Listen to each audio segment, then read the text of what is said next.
ہی وبارک وسلم۔ پیارے پیارے اسلامی بھائیوں، سوشل میڈیا کے ناظرین، اللہ تعالیٰ نے ہم پر بہت سی عبادات فرض فرمائی جن کی فریکوینسی اور جن کا سٹائل تھوڑا ڈیفرنٹ ہے۔ ایک عبادت ایسی ہے جو دن میں 5 مرتبہ فرض ہے جسے نماز کہا جاتا ہے۔ ایک عبادت ایسی ہے جو پورے سال میں 29 یا 30 دن فرض ہے جو کہ روزہ ہے، اور ایک عبادت ایسی ہے جو پوری زندگی میں صاحب حیثیت پر ایک بار فرض ہے اور وہ حج ہے۔ اسی طرح زکوٰۃ ہے، لیکن ایک عبادت ایسی ہے جو کہ مومن کی ہر سانس پر ضروری ترین ہے، اور ایک لمحے کے لیے بھی اگر اس سے مومن باہر ہوتا ہے تو وہ دائرہ ایمان سے خارج ہو جاتا ہے، اور وہ عبادت ہے تعظیم مصطفیٰ صلی اللہ تعالیٰ علیہ وسلم۔ حضور خاتم النبیین، اللہ کے آخری نبی صلی اللہ تعالیٰ علیہ وسلم کی تعظیم، ان کی رسپیکٹ، ان کا احترام، یہ اہم ترین ہے۔ ایمان بلکہ ایمان کی جان ہے۔ اور صحابہ کرام علیہم رضوان کی زندگیوں کا اگر مطالعہ کیا جائے، اولیاء کرام کی زندگیوں کو دیکھا جائے، تو یہ اہم ترین دولت اور اہم ترین متاع ان کی زندگی میں ہمیں نظر آتی ہے۔ آج کا ہمارا موضوع بھی رسپیکٹ ہے، تو ادب میں تو سب سے اول ادب ہی حضور صلی اللہ تعالیٰ علیہ وسلم کا ہے۔ اور اگر صحابہ کرام کو ہم دیکھیں جس انداز سے انہوں نے ہمیں ادب کرنا سکھایا، حضرت برا بن عازب رضی اللہ تعالیٰ عنہ سے کسی نے پوچھا کن کن جانوروں کی قربانی جائز نہیں ہے، تو انہوں نے کہا کہ حضور نبی مکرم صلی اللہ علیہ وسلم نے یوں 4 انگلیاں اٹھائی تھیں اور ہمیں بتایا تھا کہ کون کون سے جانوروں کی قربانی جائز نہیں ہے۔ ایک وہ اندھا جس کا اندھا پن ظاہر ہو، ایک بیمار جانور جس کا بیمار ہونا ظاہر ہو، ایک اندھا، ایک لاغر جانور جس کا لاغر ہونا ظاہر ہو، اور ایک لنگڑا جس کا لنگڑا ہونا ظاہر ہو۔ اب یہ انہوں نے حضور صلی اللہ علیہ وسلم کی ایک ادا کو کاپی کیا کہ حضور نے اس طرح فرمایا تھا اپنی انگلیاں مبارک کھڑی کر کے، تو میں نے بھی اسی طرح بتایا کہ ایک اندھا جس کا اندھا پن ظاہر ہو، ایک بیمار جس کا بیمار ہونا ظاہر ہو، ایک لاغر جس کا لاغر ہونا ظاہر ہو، اور ایک لنگڑا جس کا لنگڑا ہونا ظاہر ہو۔ اور پھر فوراً کہنے لگے کہ دیکھو جو میں نے انگلیاں کھڑی کر کے بتایا یہ میں نے صرف سمجھانے کے لیے بتایا تھا، ورنہ میری انگلیاں حضور کی انگلیوں سے بہت چھوٹی ہیں، کسی کا شبہ بھی نہیں جا سکتا اس طرف کہ وہ موازنہ کریں گے۔ لیکن ایک ادب کا تقاضا تھا، دل میں ایک رسپیکٹ تھی کہ بتایا دیکھو میں نے بتا تو دیا ہے لیکن میری انگلیاں بہت چھوٹی ہیں، ان کی انگلیاں بہت بڑی تھیں۔ اسی طرح حضرت عباس بن عبد المطلب رضی اللہ تعالیٰ عنہ سے کسی نے پوچھا کہ بتائیے آپ بڑے ہیں کہ حضور بڑے تھے؟ اب پوچھنے والے نے تو عمر کے حساب سے ہی پوچھا ہوگا، لیکن وہ کیا کہتے ہیں کہ بڑے تو وہی ہیں، ہاں پہلے پیدا میں پہلے ہو گیا تھا۔ کتنا ادب اور کیسا ایک احساس ہے۔ آج انسان سوچتا نہیں ہے کس بارگاہ کے بارے میں کیا کلام کرنا ہے، کس طرح گفتگو کرنی ہے، اور صحابہ ہمیں ادب سکھا رہے ہیں۔ ایک صحابی بحرین سے آئے، حضور پاک صلی اللہ علیہ وسلم کی بارگاہ میں سلام عرض کی، حضور نے جواب نہیں دیا۔ پھر کسی اور اینگل سے آئے، پھر سلام عرض کی، حضور نے جواب نہیں دیا۔ پھر دیگر صحابہ سے پوچھنے لگے کہ کیا وجہ بنی، حضور صلی اللہ علیہ وسلم مجھ پہ التفات نہیں فرما رہے؟ تو صحابہ نے عرض کی کہ تیرے ہاتھ میں سونے کی انگوٹھی ہے، حضور اس سے منع فرماتے ہیں، ہو سکتا ہے یہ وجہ ہو۔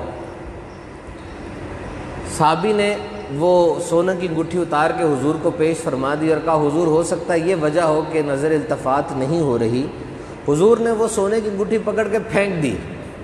پھر آپس میں کلام ہوا، برکتیں حاصل کی انہوں نے۔ جب مجلس برخاست ہو گئی، وہ جانے لگے، تو لوگوں نے کہا جاتا کہاں ہے، اپنے سونے کی انگوٹھی تو اٹھا لے، تو نہ پہننا، مہنگی چیز ہے، اپنی بیوی کو دے دینا۔ اب ان صحابی کا جواب سنیے. وہ صحابی ارشاد فرماتے ہیں، عرض کرتے ہیں کہ جس چیز کو میرے آقا نے پھینک دیا ہو میں اس کو کبھی نہیں اٹھاؤں گا. اب آپ دیکھیے، اس سے ظاہر ہوتا ہے کہ حضور کی پسند یا ناپسند وہ اول ہے، سب سے بلند ہے، چیز کی قیمت معنی نہیں رکھتی.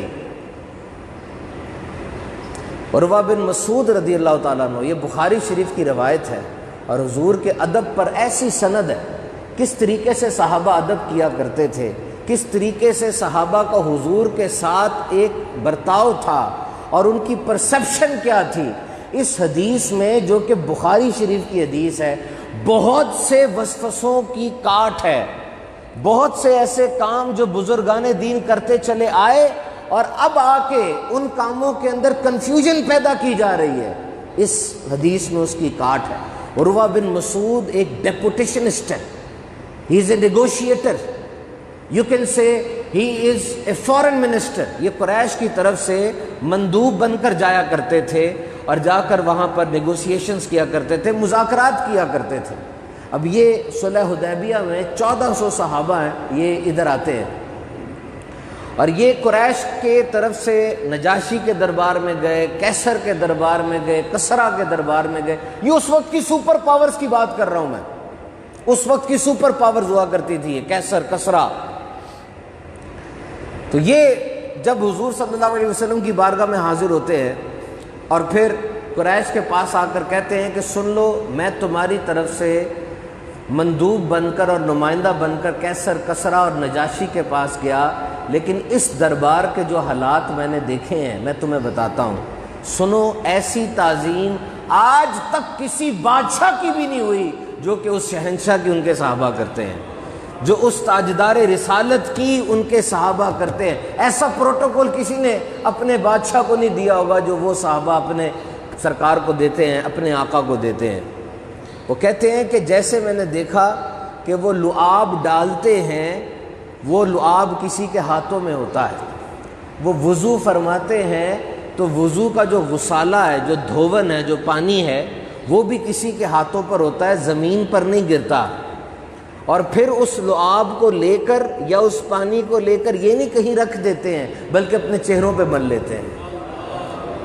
اور دیکھو، صحابہ تو 1400 ہیں، اب ہر ایک کو اس لعاب سے برکتیں ملے یا اس غسالے سے، اس دھون شریف سے برکتیں ملے، یہ تو نہیں ہو سکتا. اب کیا کرتے تھے کہ جس کے ہاتھ پہ وہ لعاب دہن آ گیا اور جس کے ہاتھ پہ وہ وضو کے مقدس قطرے آ گئے، اب دیگر ان کے پاس آتے تھے اور ان ہاتھوں سے اپنے ہاتھ مل کے اپنے چہرے پہ مل لیا کرتے تھے. کہتا سنو، وہ جو وضو کا پانی زمین پہ نہیں گرنے دیتے، وہ خون کیسے زمین پہ گرنے دیں گے؟ تم کن خیالوں میں ہو کہ تم ان سے جنگ کر کے جیت جاؤ گے؟ ایسا نہیں ہوگا. اور یہ تاریخ اسلام پڑھ لیں، اس واقعے کے بعد قریش کے اندر، قریش مکہ میں اور مسلمانوں میں باقاعدہ کوئی جنگ نہیں ہوئی. پھر فتح مکہ ہوئی، وہ بھی بغیر کسی لڑائی کے فتح ہوگی، کیونکہ that was a psychological one, that was a psychological one. نفسیاتی طور پہ تو مسلمان جنگ جیت چکے تھے، کیونکہ یاد رکھو، انسان ہارتا اسی وقت ہے جب اس کے اندر والے اور اس کے اپنے دوست کمزوریاں دکھانے لگ جائیں. جب اپنے میں اتنی لائلٹی ہو، اتنی وفاداری ہو، تو پھر کم زیادہ کی تعداد نہیں ہوتی، تب صرف اور صرف یہی بات ہوتی ہے کہ ہم نے یہ کام جیت کر جانا ہے. تو حضرت انس فرماتے ہیں رضی اللہ تعالیٰ عنہ کہ حجۃ الوداع میں حضور صلی اللہ علیہ وسلم نے اپنی حجامت بنوائی اور صحابہ حضور کے گرد جمع ہو کر طواف کرتے تھے. یطوفو کا ورڈ یہاں پر استعمال کیا گیا. یہ طواف کوئی فرض یا شرعی نہیں تھا، یہ محبت کا طواف تھا، تاکہ ایک بھی منہ مبارک وہ زمین پر نہ گرے. حضور پاک صلی اللہ علیہ وسلم حضرت طلحہ کو بلاتے، ان کی ڈیوٹی لگاتے کہ تم نے یہ بال مبارک صحابہ میں تقسیم کرنے ہیں. اور حضرت انس رضی اللہ تعالیٰ عرض کرتے ہیں کہ میرے حصے میں بھی کچھ بال مبارک آ گئے اور میرے نزدیک وہ بال دنیا و ما فیہا میں میرے پاس سب سے بڑی دولت تھی، اور وصیت کی کہ جب انس دنیا سے جائے گا تو میری زبان کے نیچے یہ بال مبارک رکھ دینا کہ مجھے آخرت میں فائدہ پہنچائیں گے. تم آج تبرکات پہ بحث کرتے ہو. تاریخ اسلام پیارے آقا علیہ الصلوۃ والسلام کی ولادت باسعادت سے پہلے گواہ ہے کہ وہ لوگ بزرگان دین کے تبرکات کو باعث برکت رکھتے اور وہ تبرکات انہیں فائدہ پہنچاتے۔ بی بی خدیجہ رضی اللہ تعالیٰ عنہ، وصال کا وقت ہے، دنیا سے جا رہی ہیں، اپنی بیٹی خاتون جنت فاطمہ الزہرا رضی اللہ تعالیٰ عنہ سے کہتی کہ جاؤ اپنے بابا جان سے کہو مجھے اپنی چادر دے دیں۔ کیوں چادر مانگ رہی ہیں؟ کیوں چادر مانگ رہی ہیں؟ کہ مجھے اس چادر میں کفن دینا میری آخرت کا فائدہ ہو جائے گا۔ مجھے اب بتاؤ یہ تبرکات کا کتنا فائدہ ہوتا ہے، کیسی بخشش کا سبب بن جاتے ہیں۔ جب میرے آقا علیہ الصلوۃ والسلام نماز پڑھا کے نکلتے مسجد نبوی کے باہر، لونڈیاں، غلام، بچے لائن میں کھڑے ہوتے تھے، لائن میں کھڑے ہوتے، ان کے ہاتھ میں پانی کے برتن ہوتے کہ حضور گزرتے ہوئے ان پانی کے برتنوں میں اپنا دست مبارک ڈالتے ہوئے چلے جائیں، اور پھر وہ ان برتنوں کو بھی سنبھال کے رکھتے تھے۔ حضرت میمونہ رضی اللہ تعالیٰ عنہ زوجہ ہیں، ہماری ماں ہیں، ام المؤمنین آپ کو کہا جاتا ہے۔ آپ کے پاس حضور صلی اللہ علیہ وسلم کے کچھ منہ مبارک تھے، اور آپ نے اعلان کر رکھا تھا کہ کوئی بیمار ہو جائے میرے پاس آ جائے، اور وہ منہ مبارک کو پانی میں گھول کر پلاتی تھی، کہتی جا تجھے شفا ہو جائے گی، اور شفا ہو جایا کرتی تھی۔ شان دیکھیے میرے آقا علیہ الصلوۃ والسلام کے بدن کی برکتیں کیسی ہیں۔ ایک صحابی اپنی کمان کو ہاتھ نہیں لگاتے تھے جب تک کہ وضو نہیں کر لیتے تھے، کمان کو ہاتھ نہیں لگاتے تھے۔ کسی نے پوچھا آپ کی کمان مطلب اس میں کیا ایسی بات ہے؟ ہمیں تو پتہ اس کا مستری بھی کون ہے، وہ کوئی اتنا نیک آدمی تو تھا نہیں، تو کون ہے، مطلب کیا وجہ ہے کہ آپ بغیر وضو کے ہاتھ نہیں لگاتے؟ تو صحابی نے ارشاد فرمایا کہ دراصل میری کمان کی شکل اس کمان سے ملتی ہے جو میں نے حضور کے ہاتھ میں دیکھی تھی، بس صرف یہ شکل کی مماثلت کی وجہ سے میں بغیر وضو کے اس کو ہاتھ نہیں لگاتا۔ یاد رکھو محبت کا تقاضا ہوتا ہے، شریعت کے اصول ٹوٹتے نہ ہوں، انسان محبت میں کتنا آگے چلا جاتا ہے۔ جو میں نے حضور صلی اللہ علیہ وسلم کی ادا حضرت عروہ بن مسعود کی بتائی، کتنی محبت کی داستانیں آپ نے پڑھی ہوں گی، کیا کسی محبوب، کسی عاشق نے محبت کا یہ رویہ رکھا؟ تو یاد رکھو یہ ادب اور رسپیکٹ یہ اسلامی تہذیب کا ترہ امتیاز رہا، صرف برِ صغیر میں نہیں بلکہ اسلام جہاں جہاں گیا یہ ادب ساتھ جاتا رہا۔ اسلام ہمارا پرائمری برانڈ ہے، اور یہ پرائمری برانڈ کے تحت ساری باتیں ہوتی رہی۔ جہاں اسلامی معاشرہ بنا automatically built in aspect was respect. جس طرح تجارت تھی، تجارت گئی، جو مسلمان تاجر دنیا کے جس بھی حصے میں گئے وہاں پر جا کر لوگوں نے پوچھا تم کون ہو؟ مسالے لے کر آئے ہو، دیگر چیزیں لائے ہو؟ انہوں نے کہا یہ مسلمان ہے۔ اچھا عرب سے آئے ہو، محمد عربی صلی اللہ علیہ وسلم کے ماننے والے ہو؟ پھر تو تم جھوٹ نہیں بولو گے، کیونکہ تمہارے نبی نے کہا کہ جھوٹ بولنے سے کاروبار میں برکت اٹھ جاتی ہے، تم دھوکہ نہیں دو گے، تم ملاوٹ نہیں کرو گے، کیوں؟ تمہارا برانڈ اسلام ہے۔ بالکل اسی طرح جہاں جہاں اسلام گیا اس کے زیر اثر ایسی تہذیب بنی جس تہذیب میں ادب کو خاص اہمیت حاصل ہے۔ کیوں؟ اس لیے کہ مسلمانوں کے آقا صلی اللہ علیہ وسلم نے فرمایا بڑوں کی تعظیم کرو، توقیر کرو، چھوٹوں پہ شفقت کرو، تم جنت میں میری رفاقت پالو گے۔ آقا نے فرمایا تم اپنی مجالس کو بوڑھے کی عمر، عالم کے علم اور سلطان کے عہدے کی وجہ سے کشادہ کرو، اور اسلام یہ ہے ہی میرے حضور کے ارشادات کا نام، اسلام یہ ہے ہی میرے حضور کے اقوال کا نام۔ تو بڑوں کی عزت کرو، اور ماں باپ they are the foremost, parents are the foremost. Allah تعالیٰ فرماتا ہے قرآن مجید میں ہم نے آدمی کو اس کے ماں باپ کے بارے میں تاکید فرمائی۔ کیا تاکید فرمائی؟ حق مان میرا اور اپنے ماں باپ کا۔ کتنا بلند رتبہ ہو گیا ماں باپ کا کہ رب فرما رہا ہے حق مان میرا اور ماں باپ کا۔ اپنے حق کے ساتھ رب کس کا حق بیان فرما رہا ہے؟ ماں باپ کا۔ ہم نماز ادا کرتے ہیں اللہ کے شکر میں، اور اپنے والدین کے شکر میں نماز کے دوران والدین کے لیے دعائے مغفرت کرتے ہیں۔ یاد رکھو حق خدمت ماں کا زیادہ ہے، لیکن حق مالی اور حق فرما برداری یہ باپ کا زیادہ ہے۔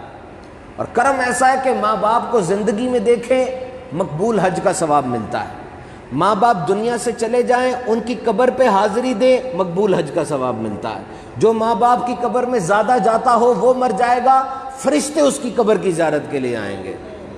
ایک وقت ایسا تھا جب ماں باپ کے آگے اونچی نہیں بولتے تھے لوگ، ماں باپ سے آگے نہیں چلتے تھے لوگ، ماں باپ کے ساتھ بیٹھنا بے ادبی سمجھتے تھے، اور اس کا حصہ انہیں ملا کرتا تھا، اس کی برکتیں انہیں ملی کرتی تھی۔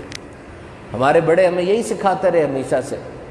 میرے شیخ حضرت قبلہ علامہ الیاس قادری صاحب، میرے پاس ڈاکٹرز مجلس کی ذمہ داری تھی، MBBS ڈاکٹرز کو ہم لے کے جایا کرتے تھے۔ ہم نے ایک دفعہ ان سے عرض کی، حضور بتائیں ڈاکٹرز کے لیے کوئی بات بتائیں کہ ڈاکٹرز کو کس طرح علاج کرنا چاہیے، کیا ہونا چاہیے۔ آپ نے ایک نکتہ دیا، آپ کہنے لگے کہ اگر ہو سکے تو جو سید ہو آل سادات میں سے ہو، اس کا علاج یا تو فری کر دیں یا اس سے آدھے پیسے لیں، اور اسی طرح جو غریب ہوں، مستحق ہوں، ان کو بھی آدھے پیسے لیں یا پورا علاج فری کر دیں، اور ہو سکے تو دوائیاں بھی آپ کو لوگ دے کے جاتے ہیں، دوائی بھی ان کو فری دے دیں۔ آپ نے ایک بات کہہ دی۔ اب دیکھیں کہنے والا تو بات کہہ دیتا ہے نا، آگے کیچ کون کرتا ہے اس کو؟ کئی ڈاکٹرز نے، یہ آج سے بہت عرصہ پہلے کی بات ہے، کئی ڈاکٹرز نے ان کی یہ بات لے لی اور اپنے کلینک میں اس کو نافذ کر دیا کہ سادات، سید اور اس کے ساتھ ساتھ جو غریب مستحق ہے ان کا فری علاج کریں گے۔ بڑا کاروبار بڑا ان کا، اللہ نے بڑی برکت دی ان کے کاروبار کے اندر۔ کیوں؟ نیت اچھی تھی کہ ایک اللہ کے ولی کی بات مانی اور یہ کام کر دیا۔ میں ایک دفعہ نیکی کی دعوت دینے گیا ہسپتال میں، تو نرس بھاگی آئی، ڈاکٹر سے کہتی ڈاکٹر صاحب اس کا دودھ ختم ہو گیا ہے، اس کا ڈائپر کے پیسے دے دیں۔ انہوں نے دیا۔ میں نے کہا ڈاکٹر صاحب ولادت ہوئی آپ کے گھر، آپ نے بتایا ہی نہیں۔ کہتے نہیں، یہ ایک لاوارث بچہ ہے، تو میں نے نیت کی ہے کہ جب تک اس کا کوئی مل نہیں جاتا میں اس کی کفالت کروں گا۔ یہ جناح اسپتال میں لڑکا آیا، لڑکا سا تھا، اس کی نبضیں بالکل ختم ہو چکی تھی۔ ڈاکٹرز نے CPR کیا۔ CPR کرنا آسان نہیں ہوتا، کارڈیو پلمونری ریسسیٹیشن، ڈاکٹر کے ہاتھ تھک جاتے ہیں، سانس ہانپ جاتا ہے، لگ پتہ جاتا ہے۔ جب نبضیں ختم ہو جائیں، بالکل انسان میں سائن آف لائف کوئی نہ ہو تو تب CPR کی جاتی ہے۔ اس مریض پر ڈاکٹروں نے میرے سامنے دن رات لگا دیے، کوئی جاننے والا نہیں تھا اس ڈاکٹر کا، اس بندے کا، اس لڑکے کا، کوئی ماں باپ آ نہیں رہے تھے۔ دن رات ایک لگا دیے انہوں نے، دن رات کر دیے، بچہ بچا لیا انہوں نے۔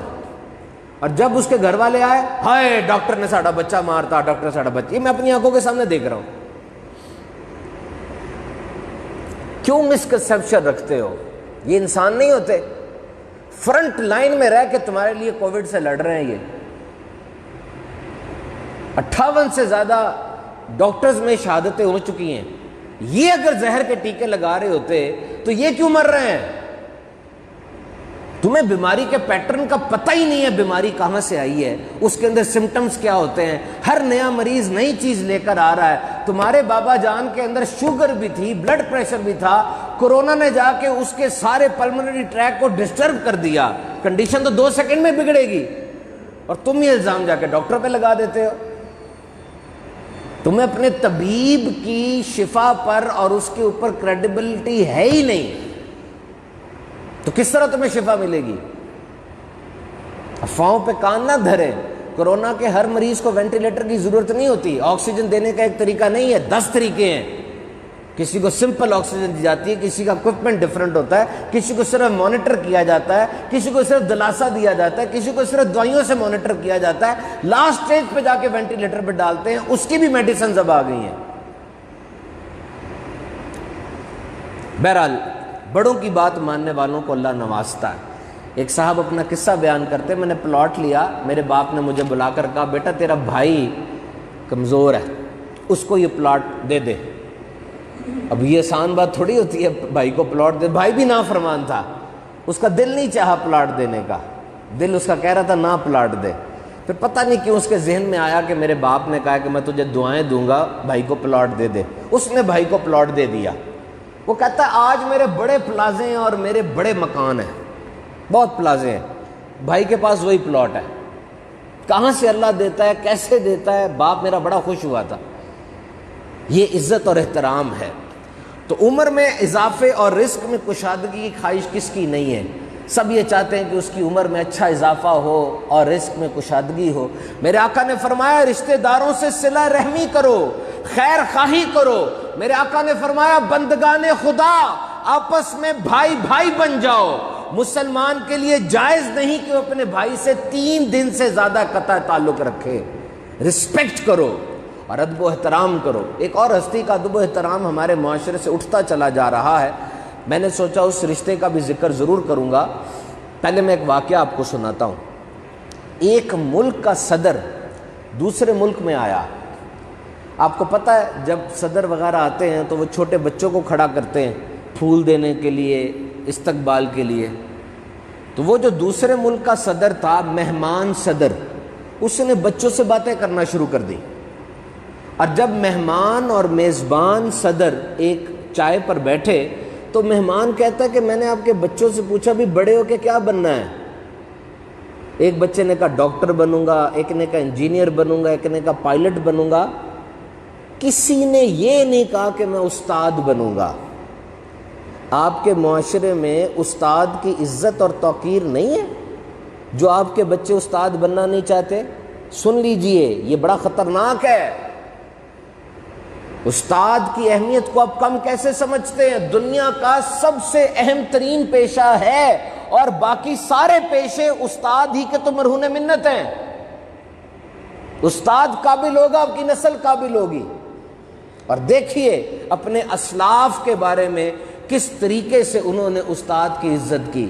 استاد کا رتبہ تو اسی دن بڑا بلند ہو گیا جب تاجدار کائنات نے یہ فرما دیا کہ اللہ نے مجھے معلم بنا کر بھیجا ہے، نسبت اپنی طرف کی۔ یہ ادب کی چمک جس کے اندر ہوتی ہے، علم کا خزانہ اسی کو ملتا ہے۔ بزرگان دین اپنے اساتذہ کا ادب کیا کرتے، ان کی موجودگی میں ہمتاً گوش ہو کر بیٹھتے، ان کی طرف کبھی قدم نہیں کیا کرتے تھے۔ حضرت امیر معاویہ رضی اللہ تعالیٰ عنہ نے ایک قریشی کو حضرت امام حسین کی بارگاہ کے بارے میں بتایا کہ جاؤ تم مسجد نبوی میں چلے جاؤ، وہاں پر تمہیں ایک حلقہ ملے گا، اس میں لوگ بیٹھے ہوں گے بڑی اٹینشن کے ساتھ اور ہمتاً گوش ہو کر، جیسے ان کے سر پر پرندے ہیں۔ سمجھ لینا کہ یہی سیدنا امام ابو عبداللہ حسین کی مجلس ہے، اور اس مجلس میں تمہیں مذاق، طنز، مسخری اس نام کی کوئی شے نہیں ملے گی۔ تو سنا آپ نے کیسی بات ہے، استاد کا ادب کتنا ہوتا ہے۔ حضور کے چچا ہیں ابن عباس، کسی صحابی سے حدیث سننے کے لیے جاتے، دروازہ نہیں کھٹکھٹاتے تھے، نو نوکنگ، جا کر دروازے پر بیٹھ جایا کرتے تھے۔ وہ صحابی خود ہی کسی کام سے باہر آتے، ان سے حدیث پوچھتے، صحابی کہتے آپ حضور کے چچا کے بیٹے ہیں، آپ مجھے بلا لیتے؟ کہا نہیں، علم ایسے حاصل نہیں ہوتا۔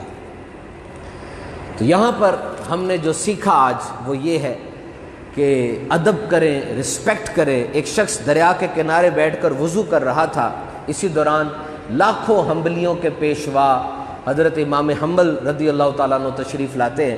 وہ بندہ سمجھے ادھر بیٹھا تھا، بہاؤ اس طرف تھا پانی کا، وہ اس کے آگے آ کر بیٹھ گئے کہ اس کا دھون، اس کا غسالہ، اس کا استعمال کیا ہوا پانی وہ امام صاحب کی طرف آ رہا تھا۔ اس نے دیکھا کہ یہ تو امام حنبل آ گئے ہیں اور میرا مستعمل پانی وہ استعمال کریں گے۔ اس کی غیرت نے گوارا نہیں کیا، صرف ادب کی نیت سے وہ اٹھا اور اٹھ کر آگے چلا گیا کہ اب امام احمد بن حنبل کے ہاتھ سے جو پانی آئے گا میں وہ استعمال کروں گا اور برکتیں لوں گا۔ جب وہ شخص فوت ہوا، خواب میں بشارت ہوئی کہ تجھے اللہ کے ولی کے ادب کے صدقے میں نے بخش دیا ہے۔ تو ادب دیکھو کتنا بڑا ہے اور کتنا زبردست ہے۔ یاد رکھو اسلام مساوات کی بات کرتا ہے، اسلام مساوات کا دین ہے۔ کسی کالے کو گورے پر، گورے کو کالے پر فضیلت حاصل نہیں ہے تو صرف تقویٰ، لیکن ایسی مساوات کی بات نہ کرنا جس میں سید البشر بعد الانبیاء خلیفہ اول حضرت سیدنا ابو بکر صدیق رضی اللہ تعالیٰ عنہ اور ابو جہل مردود کو تم برابر کر دو، وہ قطعی جنتی، یہ قطعی جہنمی، یہ برابر تو نہیں ہو سکتے نا۔ اسی طریقے سے استاد استاد ہے، شاگرد شاگرد ہے، باپ باپ ہے، بیٹا بیٹا ہے، یہاں پر کیسے برابری کرو گے؟ ماں سامنے بیٹھی ہو نا، موبائل استعمال نہ کیا کرو، ماں کی بات سنا کرو۔ باپ سامنے بیٹھا ہو نا، موبائل استعمال نہ کیا کرو، باپ کی بات سنا کرو۔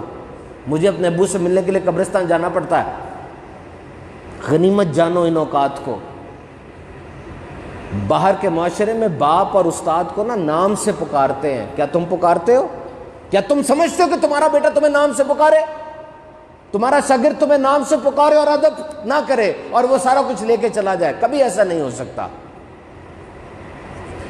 میرے محترم سامعین کرام، ہمدردی کرنا آسان نہیں ہوتا. ہمدردی کرنا بہت مشکل کام ہے، یاد رکھنا. اپنے آپ کو مارنا پڑتا ہے، اپنی میں مارنی پڑتی ہے، اور جس سے ہمدردی کر رہے ہو نا اس کے اندر رہ کے جینا پڑتا ہے. یہ جو میں کرنے کی عادت ہے، میں نے یہ کر دیا، میرے یہ کارنامے ہیں، یہ سب کچھ چھوڑ کے اگلے کی بات سننی پڑتی ہے، اس کا مسئلہ سننا پڑتا ہے. وہ جتنا بھی بولے اب سنو، کیونکہ تم ہمدردی تو کر رہے ہو، اور پھر اس کا حل بتاؤ. یہ انبیاء کا طریقہ ہے اور نصیب والوں کو ملتا ہی ہے. اللہ تعالی ہم سب کو ادب کرنے کی توفیق عطا فرمائے اور خوب خوب برکتیں عطا فرمائے. آمین بجاہ النبی.